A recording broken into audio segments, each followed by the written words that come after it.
Kula nu di kanca niki kisah nyata, sugih banget. Sangat-sangat sugih. Anake kiai. Nggih, tapi ra iso ngaji, tapi rontok tahu krungu ngaji, sugih gara-gara pedagang. Nggih barokah uripe, sugih tenan. Dekne kagum mbek Rasulullah itu sederhana. Dia itu pernah dengar Nabi itu dawuh, "Inna wa ta'ala ja'ala tis'ata asyari rizki fit tijarah." Allah itu membuat 9 dari 10 rizki itu fit tijarah. Andai kan rizki itu 10, 9-nya itu fit tijarah. Jadi betapa barokahnya tijarah. Ini alasannya sederhana. Ini macam pedotan anak kiai, tadi ya rada krungu-krungu sithik cek eling lah memori di Mbah Alim cek eling. Tapi saiki wis kedonyan. Ya masuk akal. Pak Bah, menurut saya ibadah paling baik itu berdagang. Kiai sekali medhit ben neraka, Pak. Perkarane ra tau ngamal. Nak pedagang ora tetep swarga. Kok iso ceritane? Kiai kan sering saling tempel wong. Sekali medhit neraka, dhuwit ra golek kok medhit. Dene anak kiai dadi wani ngritik kiai. Lah pedagang medhit lah itu tetep lomo, Pak. Misalnya aku pedagang medhit, tetep bayari supir, bayari satpam, bayari tukang pel, karyawan. Karena nak tak bayari ra gelem kerja, nek ra kerja aku malarat.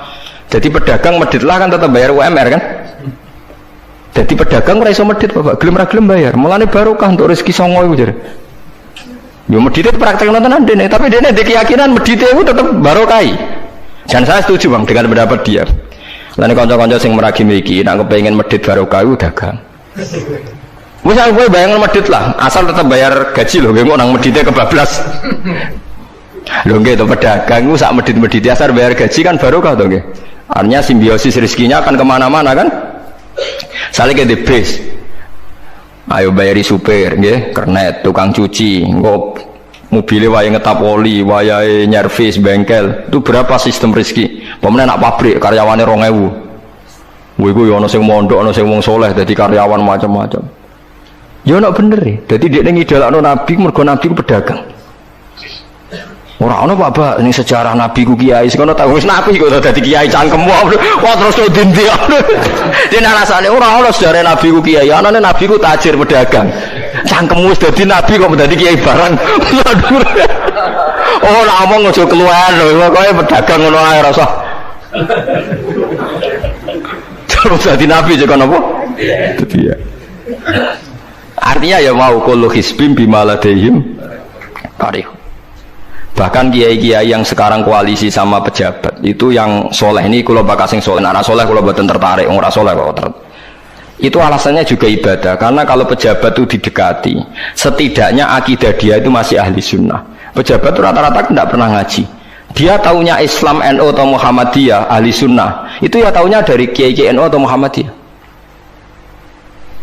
Jadi kalau adat yang dekati itu NU, ya adatnya NU, Muhammadiyah, Muhammadiyah. Kalau adat yang dekati Syiah, ya Syiah. Kalau apa, ya apa. Nah kalau semua kiai-kiai NU, Muhammadiyah atau kiai-kiai ahli sunnah yang lain, ya karena itu tidak mau dekati, lala sing dekati itu aliran sesat misalnya. Nanti cara berpikir dia juga aliran apa? Sesat. Berarti sing dekati ini ibadah atau musibah. Mboten jawab mau. Ibadah, dia tuh yakin betul.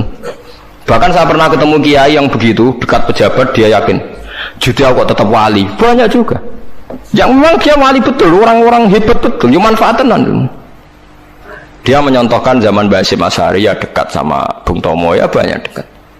Dulu Jenderal Sudirman dekat Ahmad Dahlan, dulu Pak Karno dekat Kiai Maskur, dulu Ahana Sution siapa itu ya dekat sama Kiai Mahrus. Ya banyaklah sejarah itu kan orang-orang top yang tetap diyakini wali padahal dekat nopo pejabat. Dan itu terbukti sampai Indonesia menentang paham komunisme, mereka pendiri bangsa ini dekat nopo kiai. Mereka nggak tahu kan buruknya komunisme secara teori negara modern, taunya karena pahamnya nopo kiai betapa ateis musibah banyak. Bahkan Thailand itu kecelakaan mereka dulu Islam di Thailand sama Indonesia, Islamnya masuk bareng, tapi ulama Thailand banyak yang zuhud sehingga tidak dekati pejabat, tahu-tahu minoritas tidak punya power di negara, sementara kiai Indonesia pinter dekati pejabat.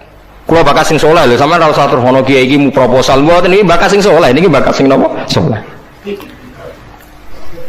Saya pernah baca biografinya Mbah Soleh Darat. Itu diantara yang diyakini keluarga besar Mbah Bae R.A. Kartini itu ngajinya sama Mbah Soleh Darat. Makanya Jepara tuh seneng santri karena dulu Mbah Kartini itu ngaji sama Mbah Soleh nopo darat. Jadi dulu itu adat ngiyai itu biasa, pejabat ngaji itu.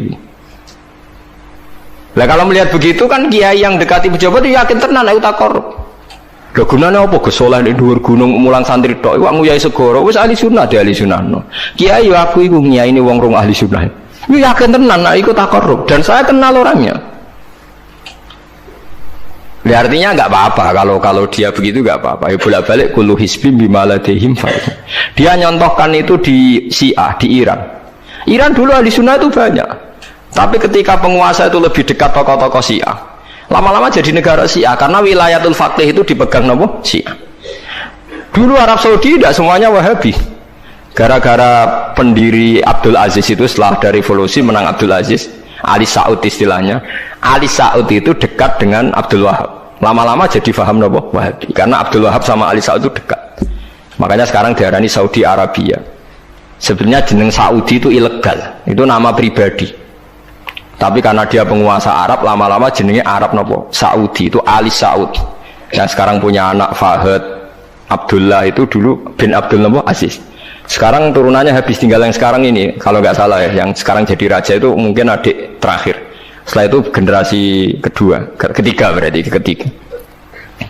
Lah ngomong alim seneng ora tau ning ndi ning Arab, tapi gak gelem muni Saudi. Perkarane rontok negara jadi diakoni wae mbae. Jadi muni Arab Saudi padha karo muni Indonesia Soekarno ngoten. Muni padha karo menapa Indonesia Soekarno. Ya Arab Saudi jenenge Arab tok asline, cuma gara-gara revolusi politik ditambahin apa? Jadi sehingga kesane nek ora turunan Saudi gak iso. Ya wis dadi rojo, wis dadi Ali Saud, napa? Ya iki aja melok-melok ngomong paham wis pokoke ke ben ro. Artinya apa? Dari sekian contoh itu betapa pentingnya ulama ahli sunnah dekat pejabat dan bisa mensunnikan. Ya nyatane tenan ya. Kados Pilpres kemarin, Mbok Suni mbok ora iku wae calon presiden selawatan tenan. Mergo dhekne ngerti trene saiki napa? Mbok latihane gapan ya ora ro, tapi kan terus masal. Lebatin ini memang teori itu sama-sama mungkin benar. Begitu juga teori tuku tanah ini pulau contohkan. Sampeyan saya kita bedheki. Ono tanah pinggir Ratan, pinggir Malioboro misalnya. Pinggir Malioboro. Mustafa Beruhen itu ahli dakwah terus ngandani. Niki ampun nggih maksiat itu dosa. Jenengan cangkruk teng mriki kathokan cekak wong wedok maksiat dosa. Nek ra diencepi. Kamu siapa kok berani? Lu siapa kok wani ngeloroi aku? Jajal misalnya Mustafa Suge di desa miliar buat sak triliun. Tanah ning kono niku dituku kabeh. Bareng ngono ana wong kathokan cekak maksiat ning kono. Kowe aja ning kene, Nduk. Kamu siapa? Sing duwe. Bareng. Gampang ndi nganggo dakwah kiai mbek tuku. Jawab mawon sing. Lah ini dakwah bil hikmah mbek bil mal cepet di. Bil mal kan. Dan itu ya ndak menyalahi Quran wajah itu bi amwalikum. Mulane kula termasuk ngrasa dosa perkara ora sugih nganti ngoten niku, paham. Tapi nek aku sugih nganti ngono ora sida ngalih ngoten iki. Mulane kula niku ya wis separo ngoten mawon. Lah sing sugih ora ngapik mergo ora karo tuku. Mulane niki sing santri kula sing sugih-sugih nak kuat iku tuku tanah sing potensi dienggo maksiat. Nahi mungkar paling cepet niku niku. Mergo anggere takoki lu siapa? Sing duwe iku leren wis. Lho nggih to nggih. Gon-gon dalan sing dienggo maksiat, mbok lara tok kan suwi, tapi nek mbok tuku, terus tetep dienggo. Nak ngusir kan gampang. Lu siapa kok ngusir? Sing duwe. Gampang ndi? Mulane mulai dhisik agama ora iso ninggal wong sugih. Bilal iku melarat. Dadine wali mergo melarat sabar ning tauhid. Tapi sing nyelametno donyane Abu Bakar. Dadi pancen mlakune agama iku kombinasi melarat ambek sugih. Mulane sing melarat ora usah ndonga sugih perkara niku kombinasi wae. Tapi nek wis bosen banget yo oleh lah maksudnya ge. Nah donga enten apa Gusti contoh melarat mboten kula nggih mun wonten Gusti. Kadosnya tidak mendesak harus saya, tidak mendesak harus apa? Saya. Kita kalau mau suwi ya Gusti, jadi contoh mau apa? Faham ya? Terus nahi mungkar, niku nggih wonten istihad. Jadi, nggih sama nahi mungkar dalam politik nggih ngoten. Dulu di Rembang juga banyak lokalisasi. Kalau masih ingat kecil saya dan ya kuat karena di backing oknum-oknum tertentu. Tapi ketika bupati itu mulai dekat kiai. Pernah era kakak saya kandung itu wakil bupati. Setelah itu anaknya Kiai Khalil. Sekarang itu teman saya malah yang jadi bupati. Itu ya rubahnya luar biasa karena ya guyonan mereka paling nyai Gus dakwai kesuwen. Bupati gampang Gus gawe SK ngongkon Satpol PP.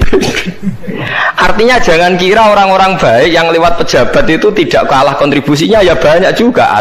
Ini bakas sing soleh loh, ini bakas sing napa? Soleh. Artinya kullu hisbim bima ladaihim farihun. Yang yakin dengan kebaikan bentuk ini juga banyak. Kowe aja mau meyakini dhewe apik kok Mustafa, langgare cilik tetep istiqomah, nak bar wiridan ora donya. Iku ya apik, tapi dene ya ben yakin bener dhewe ben terus. Nah dene yakin terus calon bupati malah dadi kan. Tapi jangan merasa benar sendiri. Ya yakin saja kalau dia benar. Tapi jangan yakin benar sendiri karena dia tidak bisa bikin SK untuk membubarkan tempat maksiat. Utawa oleh suatu tanah sing dienggo apa? Maksiat. Jadi pilihannya bubarno niku. Nah sampean takok, lah nek ngono ulama ra kalah, goblok kena ulama kalah. Ulama tetap paling bener. Perkarane piye? Wong sugih mau iso ngusir wong maksiat kok tanahe ning tanah liya, tapi ora iso ngilangno maksiat mentale wong iku. Lha iku sing rada betah ngilangno sak mentale iku ulama. Mulane ulama takoki, "Lah kok iso tapi sampean ra iso ngusir kok nggon maksiat, tapi mau pindah tok wong tetep maksiat." Lah sing iso nobatno iku ulama, ya rada menang-meneh maksudnya ya rada lumayan. Mulane kula nganti saiki cek susah, kula nanti maca kitab ana cerita, muga-muga ora bener cerita iku, tapi kula kadung maca, ajane nyesal kula maca niku. Tapi kula kadung napa maca. Dadi ana wong mati syahid, wong melarat, wong lomo sugih ambek kiai alim niku ning pintu swarga. Wis jelas mlebu swarga. Lha iso bantah-bantahan. Jari sing mati syahid saya dulu karena jelas di hadis-hadis sahih itu mati syahid itu spesial. Jadi saya paling berhak masuk dulu. Jari sing melarat enggak. Di hadis-hadis orang melarat sabar itu spesial. Jadi saya dulu. Jari sing sugih enggak. Orang kaya dermawan itu spesial. Jadi saya dulu. Ulama yang menengah roh wong telu goblok bantah-bantahan ulama yang menengah bareng menengah ulama yang wong jangan ulama kan dia menang dia lah ya bingung karena ulama kan banyak pertimbangan sing marahi iku dekne kabeh. Akhirnya Allah ngutus Jibril, ya Jibril beri keputusan sama mereka. Ya, Jibril kan malaikat paling terpelajar. Jibril takok, "Hei kira sabar, kowe kok ora nak kira sabar mlebu swarga?" Jari sapa? Jarine ulama. Aja disiki gurum ya. Nggih, sepakat berarti satu sepakat. Sugih dermawan, kowe kok roh nak ngono iku apik jare sapa? Nggih jare kiai. Aja disiki gurumu. Berarti dua sepakat. Paham nggih? Mati syahid kowe kok roh nak syahid ganjarane gede. Kata Pak ulama, aja disiki gurumu. Tiga orang ini sudah ikhlas ulamanya dulu karena tiga orang tahu itu dari apa ulama. Ya berarti sepakat kan ulamanya dulu ya Jibril kita sepakat. Ulamanya sira gelem. Masalah sing mondokno kula niku gitu-gitu. Sampai sing marat itu gerutu, sing sugih menangan mulai dino kan itu akhirat. Karena sing ulama iku ora wani disiki sing biayai iku ora wani. Kenapa kok mandek niku Jibril sing biayai kula niku. Nah, akhirnya balik si menang kan sama seperti hukum dunia kan wong sugih menangan. Wah, kalau cerita itu muka-muka rata, nanti kalau kadung mojo, rati ketun lah, mojo cerita itu. Karena akhirnya ulamanya kalah kan, pas padahal tiga orang ini sudah sepakat. Soalnya kalau ulama, pokoknya melebu, syarat terang. Artinya terus melebu rasa nerang Wong sing biayai mesti swarga ya to nggih. Mau urutan-urutan ngono ora terus mlebu neraka kan ya mboten. Mau urutan mawon kok gegere.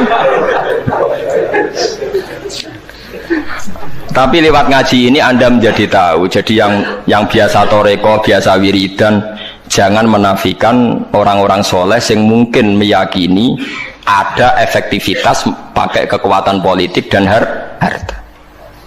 Paham ya? Nyatanya ya iya. Misalnya tanah-tanah sing potensi nggo maksiat sampean tuku ya nggak mungkin dienggo maksiat. Kula cek eling. Kula nu gak ada guru kula nu kathah. Di antaranya saya punya guru punya tanah luas di perbatasan, luas sekali. Itu zaman itu mau dibeli Cina itu 2 miliar. Yang zaman itu harga rata-rata sekitar 700 juta. Mau dibeli 2 miliar.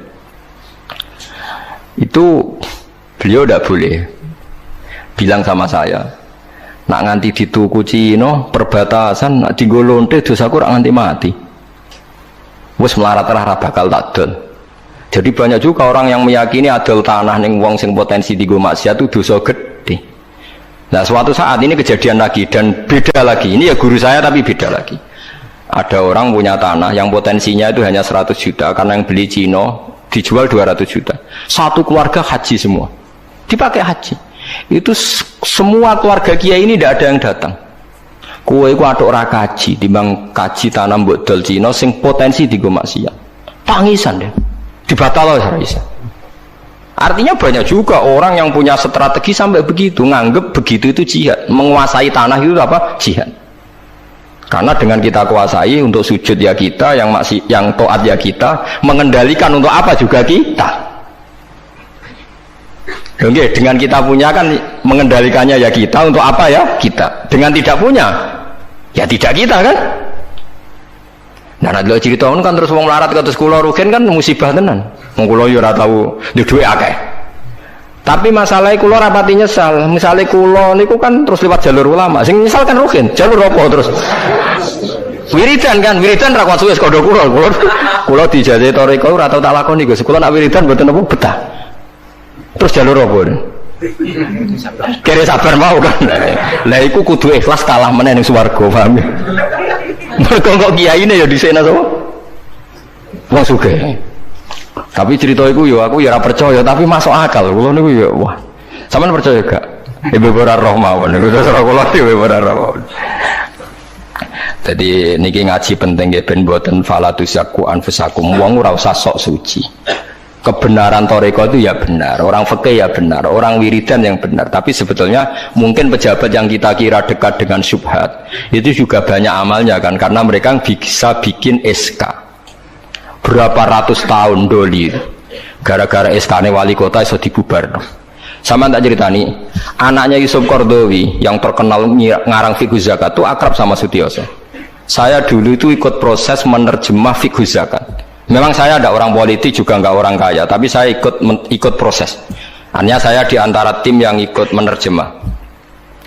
Itu gara-gara dekat kiai itu Sutioso memutuskan Kramat Tungkak. Itu dulu kan tempat prostitusi terbesar juga. Sekarang dirubah jadi Islamic apa? Center. Itu baru kayak kiai tak pejabat. Pejabat karena pejabat yang punya SK. Tapi fungsi ini kiai bu hilang no pejabat roh pentingnya ngono itu dikandani kiai. Lah serang bukan rugen tok kan berarti jalurnya karena mulane kene kudu tuduh be aku. Ini kan masalah engko ning akhirat ya tetep kalah ya harus saiki persiapan paham ya. Ya persiapan bu swarga wae tapi ora usah nomor apa? Ora nomor arep. Jadi kurang contohnya Kramat Tungkak itu yang bisa memusnahkan itu ya dulu ketika Sutioso gubernur dan dia dekat sama anaknya Yusuf Qaradawi terus punya fiqh zakat. Lama-lama fiqh zakat jadi tren. Sampai di Jakarta ada Basnas, ada rumah zakat. Sekarang di Jogja ada Lazis, ada macam-macam. Barokah trennya fiqh. Dulu zakat itu enggak jadi kebutuhan, tapi setelah jadi tren saya ingin orang zakat itu izin. Banyak pegawai-pegawai itu yang enggak sholat tapi zakat. Jadi takoi kenapa? Tren Pak Ba izin jadi. Kesannya kok antisosial. Jadi kesannya anti apa? Mulane kula kadang nggih. Makanya bapak dulu. Bapak itu anak pertama itu disekolahkan ya sempat jadi pejabat.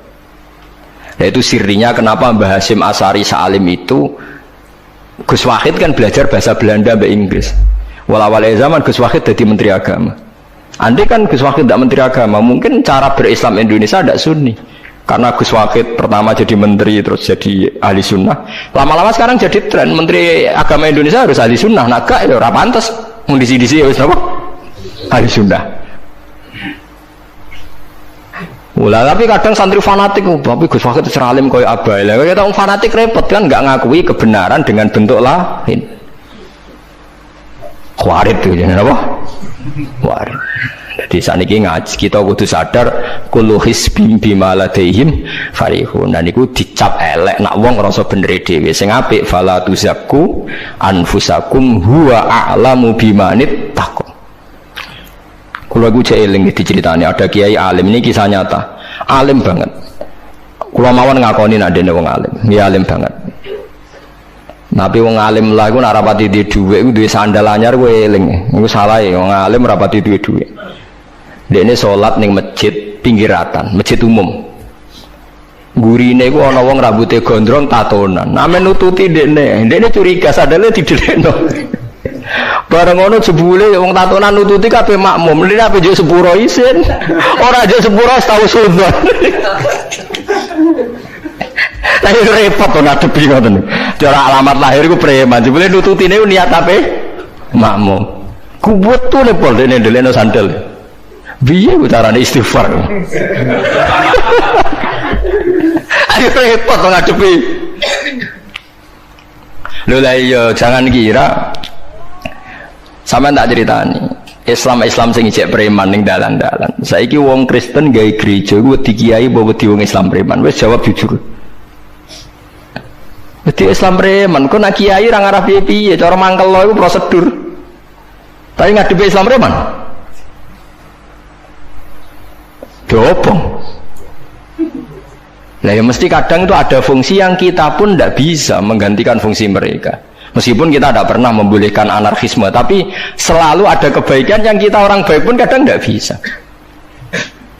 Kiai sing penggaweane itikaf ning masjid, apik kita sepakat apik. Saiki ana wong kesasar ning dalan, sing nulungi wong dalanan ta kiai sing itikaf.